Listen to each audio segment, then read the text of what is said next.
Hello friends, I am Priyanka and you are watching Priyanka's teaching. Friends, today I am going to explain you the poem Sunrise by Ruskin Bond given in the book of class 3, James English Reader. Friends, it's a very small poem.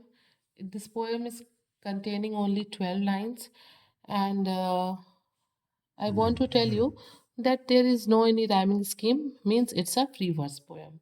Friends, this wonderful poem is written by Ruskin Bond, and as we are knowing that Bond was very fond of nature, and he believed that living close to it can help people feel less lonely.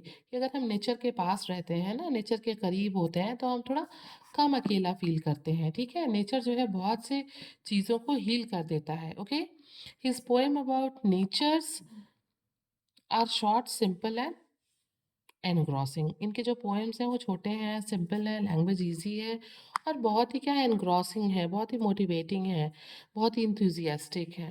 ठीक है friends, first of all I will do thorough reading and after that I will explain you the poem. New day, I run to meet it, over the grass still damp from last night's rain, over the brow of the hill, to watch the sun come shouting over the mountains. Thank you, Lord, for each new day, each new beginning, and the promise of days to come. Ruskin Bond.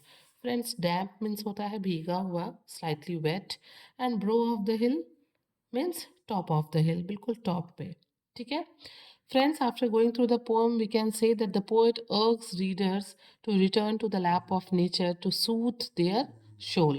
यहाँ पे जो poet हैं वो request करते हैं reader से कि हमें जो है नेचर के पास जाना चाहिए, और हम जब नेचर के पास जाते हैं, नेचर की गोद में जाते हैं, तो हमें बहुत ही हमारे हमारे सोल को बहुत सूथ फील होता है. Okay,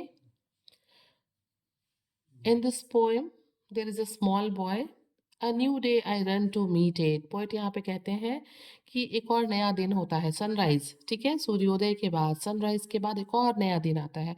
this is the process of nature. रात के बाद दिन, दिन के बाद रात आती है. तो पोइट यहाँ पे कहते हैं कि सनराइज होता है और एक और नया दिन आता है. I run to meet it, और मैं दौड़ के भाग के घर में से इस दिन से मिलने के लिए, नए दिन से मिलने के लिए निकलता हूँ. Over the grass still dam from the last night rain. और पोइट यहाँ पे कहते हैं कि मैं जब घर से बाहर निकल के घास के ऊपर से भागता हुआ बाहर निकलता हूँ, तो वो जो घास है वो अभी भी डैम्प है, स्लाइटली वेट है, हल्की भींगी हुई है. क्यों? From the last night's rain, क्योंकि रात में बारिश हुई थी और उससे ये जो घास है वो अभी भी हल्की भींगी हुई है. Over the brow of the hill to watch the sun. Poet यहाँ पे कहते हैं कि मैं जो हूँ, हिल के जो है टॉप पे से जो है सन को देखता हूँ, टॉप ऑफ द हिल से मैं सन को देखता हूँ.